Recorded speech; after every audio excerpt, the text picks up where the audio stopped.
Hello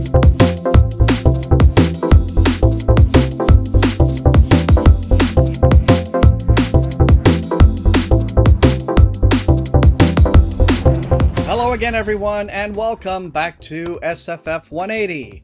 Thomas here, your host as always, and it's that time again. Somehow an entire year has flown past us, and it's time to look ahead to the coming year to see what new books might be waiting in the wings. This year, my lists have grown more expansive than ever. I remember not too many years ago, I would do a single video for the entire upcoming year. Now I've done 3 separate videos just for 2022, and in this one I'm going to be showcasing some of the upcoming science fiction that has caught my attention. But even with 32 titles, this list certainly doesn't cover everything. In fact, it mostly just takes us into July. I had to cut several books out, many of them because there just wasn't enough information yet. Now, as always, please be aware that all release dates given are tentative and subject to change without notice.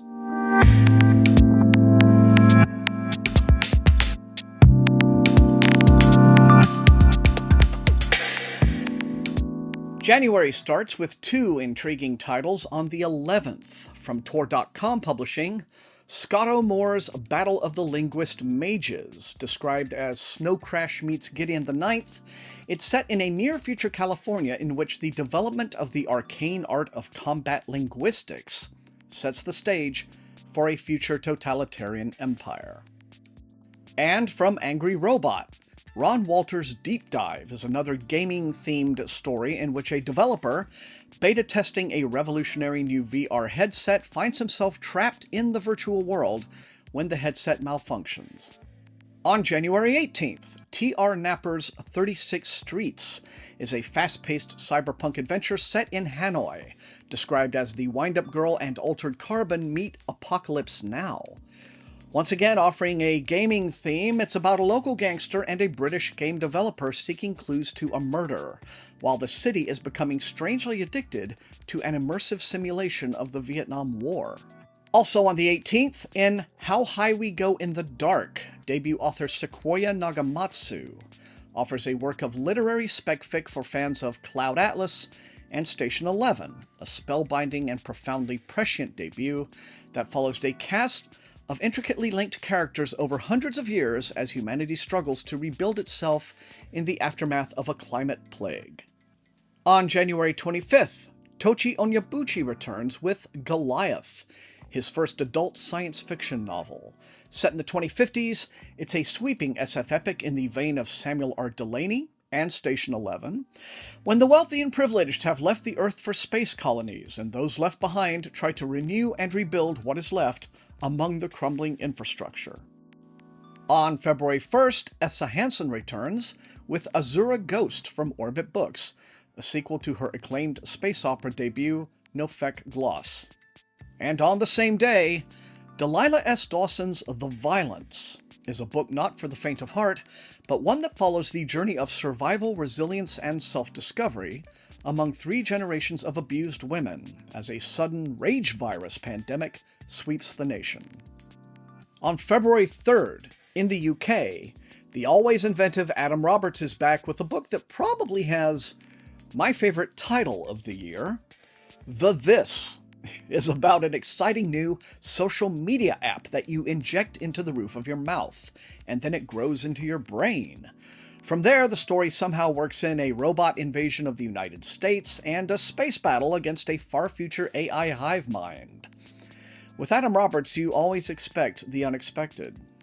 Okay, so I know almost everything on the list so far has seemed just a bit on the dark side.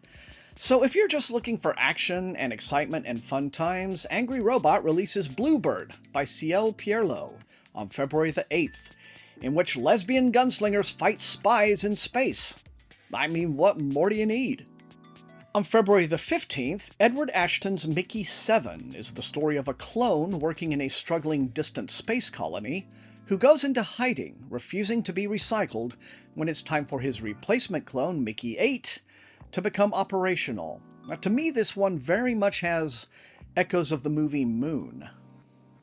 And also on the 15th, Gareth L. Powell returns with a brand new space opera series launch, Stars and Bones, in which a vast fleet of space arcs carrying the remnants of humanity face a potentially deadly alien threat. On February 22nd, Michael Mamet brings us The Misfit Soldier, which looks to combine inspiration from John Scalzi and possibly a little of The Dirty Dozen or Ocean's 11, in a funny action-filled standalone military SF adventure in which a small team of misfit soldiers takes on a mission that could change the entire galaxy. Moving on to March. On March 8th, Angry Robot publishes Con Wong's debut, The Circus Infinite, in which a mixed-species fugitive hiding out working in a circus on the galaxy's most notorious pleasure resort moon decides to take on the crime lord who is blackmailing him. Also on the 8th, from Tor.com, we have an exciting anthology on the list. The Way Spring Arrives and Other Stories is an anthology of stories exclusively by female and non-binary Chinese authors. One of the translators is R.F. Kuang. And on March 15th, John Scalzi returns with his first novel since completing the Interdependency trilogy. In the Kaiju Preservation Society, a young New Yorker looking for work during the COVID-19 outbreak accepts a job with a friend's, quote, animal rights organization, little realizing that the animals in question are not of this world. Back to the UK, where Galance releases Lucy Kissick's Pluto Shine on March 17th. In this one, a nonverbal 9-year-old girl might be the only person who knows why someone sabotaged an attempt to terraform Pluto. Coming from Tor on March 29th, Maurice Broaddus's Sweep of Stars is the first in a trilogy that explores the struggles of an empire. Epic in scope and intimate in voice, it follows members of the Mungano Empire, a far-reaching coalition of city-states that stretches from original Earth to Titan as it faces an escalating series of threats. Quite a lot happening on April the 5th. For starters, Station 11 author Emily St. John Mandel returns with Sea of Tranquility, a novel of art, time, love, and plague that takes the reader from Vancouver Island in 1912 to a dark colony on the moon 500 years later, unfurling a story of humanity across centuries and space. And also on the 5th, HarperCollins releases N.E. Davenport's The Blood Trials, the first half of the Blood Gift duology. It's a story of loyalty and rebellion, in which a young black woman must survive deadly trials in a racist and misogynistic society to become an elite warrior.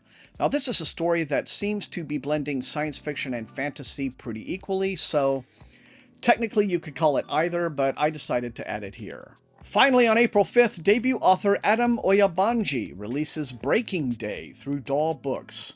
Aboard a generation ship in the process of decelerating towards its destination, a young engineer experiences the impossible vision of a young woman floating freely in space, and his search for answers leads to some startling discoveries about the origins of their journey. On April 12th, Tor.com releases Malcolm Devlin's And Then I Woke Up, a startling story set during a plague that causes each of its victims to perceive reality differently. It's an examination of truth and the narratives people construct that so often seem divorced from the world we really live in. April 19th sees the release of a unique project, a collection called The Memory Librarian and Other Stories from Dirty Computer by music superstar Janelle Monáe, in collaboration with several writers whose names haven't been revealed yet. It's an expansion of her wildly popular 2018 concept album Dirty Computer, and its companion short film, which was a Hugo Award finalist, that told of a future dystopian society in which memory and identity are controlled by a totalitarian state. On April 26, Tor.com publishes Paul Cornell's Rosebud, described as a locked-room tale in deep space in which 5 sentient digital beings, sentenced to pilot a survey ship for 300 years, discover an alien anomaly which contains a transcendent truth that could alter the future of humanity. The next selections here see a couple of authors continuing their well-received series. On April 26th, Premi Muhammad drops The Void Ascendant, the third volume in her acclaimed Beneath the Rising trilogy, a space opera with elements of cosmic horror. And on May the 3rd, Orbit brings us Adrian Tchaikovsky's Eyes of the Void, continuing the final architecture trilogy he launched this year with Shards of Earth. On May the 10th, R.W.W. Green's Mercury Rising is an alternate history set in a timeline where Kennedy wasn't assassinated and the human race has already fought off at least one alien invasion. Beyond that, the story is a little mysterious, but it seems to involve a kid in the early 1970s on the run from a hitman for reasons he cannot fathom. And on May 31st, Tor.com releases Christopher Rowe's These Prisoning Hills, in which the American Southeast is caught up in a civil war against an AI ruler with the ability to deploy nanotech that can change the very landscape into weapons of war. On June 7th, I am especially excited to see Alistair Reynolds return with Eversion, in which a scientist aboard a deep space mission to recover an alien artifact discovers that he has done all of this before, in slightly different ways over previous centuries, and that he's caught up in a loop of events that will just keep repeating if he cannot find a way to stop it. Also from orbit on July 12th, Rich Larson's Ymir is pitched as a gripping far-future retelling of Beowulf, for fans of Altered Carbon. And on July 19th, bestseller Sylvia Moreno-Garcia is back with The Daughter of Dr. Moreau from Del Rey, which is described as a dreamy reimagining of the H.G. Wells classic set within a luxurious estate on the Yucatan Peninsula in the 19th century. Ruthanna Emrys, author of the Innsmouth Legacy duology, returns on July 26th with A Half-Built Garden, a new novel from Tor. It's all set in the late 21st century, when the human race is attempting to rebuild the ecologically ravaged world, and a group of alien visitors arrives with a zeal to help, but their interference might well end up doing more harm than good.